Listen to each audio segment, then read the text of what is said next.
Player retention is an incredibly valued measurement of success in the live service game industry, as it helps to present a healthy and thriving atmosphere for new and returning players to feel comfortable jumping into, as well as having a dedicated audience who can be marketed to with new in-game content to either perpetuate said player retention or to reap financial gains through in-app purchases. Gacha games in particular crank this up even further due to their carefully curated premium currency acquisition rate, stamina regeneration timers, and the topic of today's video, daily and weekly account upkeep content. It's very important for these games to get their dailies and weeklies done right, as going overboard with the amount of content required to progress one's account at the intended pace can lead to excessive burnout, or outright resentment depending on the friction the content creates for the player, including the quality of the content itself. Girls Frontline 2 in this regard is what I would consider to be a prime example of what not to do with dailies and weeklies in a modern gacha market. Players of the Waifu Terminator Simulator have consistently voiced their fatigue and frustrations with the content on offer that is required of them to gather premium currency and advance their dolls through its several progression systems. And while the game's first anniversary update has managed to alleviate a couple pain points of the systems in place, there's still plenty to grow wary of, and now even more to wade through with the addition of the crew deck feature. The following activities and systems I'm about to list off are not equal in their friction to a player's personal account management. However, it's important to consider all of these elements when put together that can result in a massive list of chores that don't engage players with the core elements and gameplay loops of what is supposed to be an XCOM-inspired strategy game. It's one thing to take the bad with the good, but it's another thing when the bad is just so tiring to endure that it makes the good just not worth experiencing. Starting off with the daily content for account management, there is currently commissions, otherwise just known as your dailies, stamina management, the combat exercise PvP mode, the daily patrol mode for platoons, and the newly added crew deck feature where you need to perform enough actions to accumulate 100 recreation points a day, with major activities such as cooking and tea time, plus minor activities such as talking to your dolls or playing the arcade to name a few. Right off the bat, Girls Frontline 2 puts itself at a disadvantage when compared to the standardized account management expectations set by modern gacha gaming. Both the PvP mode and the daily patrol systems should be completed every day by every player, as you are awarded collapse pieces for doing them, and is therefore non-negotiable to those not looking to needlessly dump a lot of money into the game to compensate for currency they're choosing to not take advantage of. Now, of course, neither the daily patrols or the combat exercise modes are particularly tough content to do daily, but therein lies the problem. Their lack of a compelling or challenging gameplay loop is what makes them a tiring exercise to do every single day for players to do, especially when you consider that Girls Frontline 2 has a sweep system for stamina activities, so despite the game having an advantage over the competition in terms of time spent managing your daily account, it's immediately undone by the need to do these two things every single day.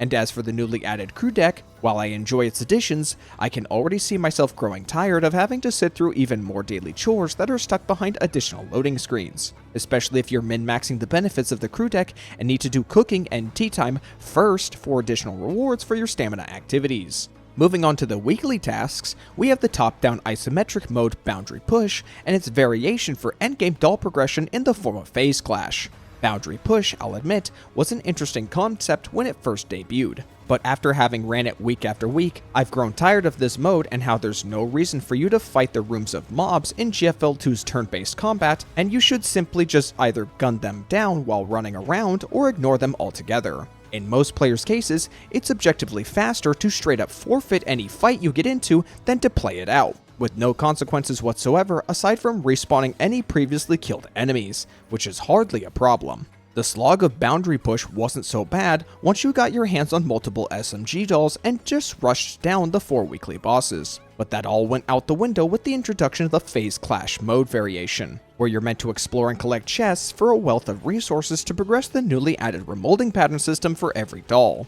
This problem is multiplied further by the requirement of running 3 different mono-element teams, or be punished with a 50% stat penalty, turning any boss fight you lack the element for into a massive slog of a damage sponge. And that's before we can even ask the question of if you have strong enough support dolls to sustain even a single attack or risk dying. Speaking from personal experience, I've stopped trying to 100% complete Phase Clash after the first few weeks of resets for the sake of my own sanity, and only gather enough crates to meet the tiered reward tracks, as well as collecting the Mimic crate hidden in one of the levels. I'm beginning to wonder if Mika's intention was for players to only do the first floor of every level for the most substantial of drops, and leave the avalanche of lower quality crates on subsequent levels for die-hard GFL2 players. Regardless of their intention, I genuinely believe that Boundary Push and Phase Clash need some form of rework to be more accessible and consolidated in content, because as of right now, the time investment required and the disconnect from GFL2's core gameplay loop this mode brings really drags the rest of the game down.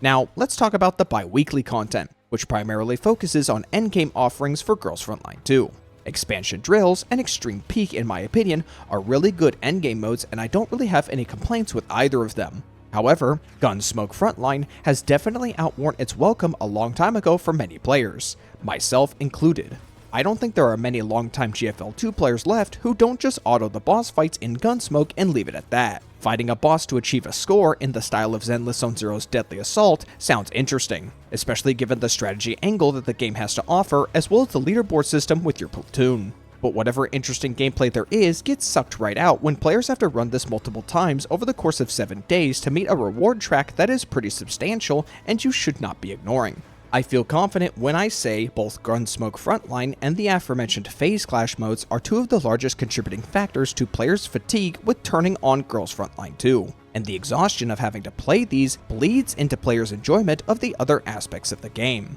Lastly, I want to talk about the sheer amount of menu bloat in Girls Frontline 2. The Voyage Battle Pass, Boundary Push Crystal Collection, daily and weekly supply boxes in the shop, platoon resupply and bless systems, support rewards, event supply missions, and the daily tasks for minor event patches. None of these are necessarily backbreaking to do, and some of you might even consider me mentioning these as simply nitpicking, but I personally think that when stacked on top of all the other daily and weekly responsibilities one might have on any given daily reset, it only exacerbates the problem of what a player is actually doing in this game that isn't engaging with the turn-based strategy gameplay loop. Being a menu-based gacha game without the advantage of an open world or even a hub area to immerse yourself in the game world of GFL2 when compared to the competition, it lacks the illusion of a compelling immersive experience that can at the very least distract you from what you're actually doing, and just becomes a series of menus after menus with chores after chores for you to do.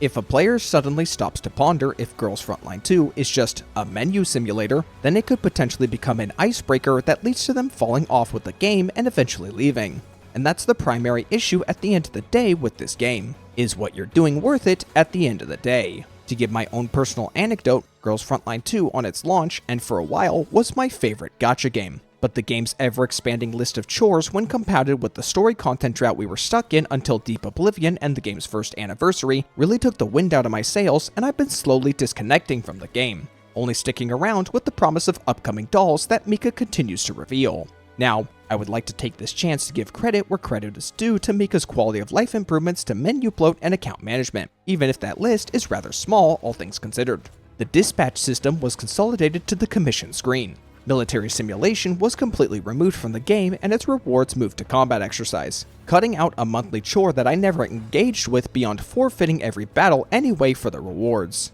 The favorite system in the shop greatly cuts down on menu bloat and menu navigation to grab everything you need on weekly and monthly resets. And the auto-dismantle gear system addresses the issue of inventory management, as well as increasing players' weapon attachment inventory from 1,500 to 1,800. These are all great improvements to GFL2's pain points, but there is still much to be done, unfortunately. I will continue to keep playing this game for now, but as it stands currently, Girls Frontline 2 has fallen out of favor for being my favorite gacha game, and sits somewhere around Stella Sora for me as something I simply play as a palate cleanser from Zenless Zone Zero. It pains me to say such a thing, but that's just where I'm at right now. I hope in the future that we can see an upward trend that can turn things around, because as of right now, I think the game needs more than just consistent main story content updates, and really needs a deep spring cleaning of its existing systems in every conceivable direction.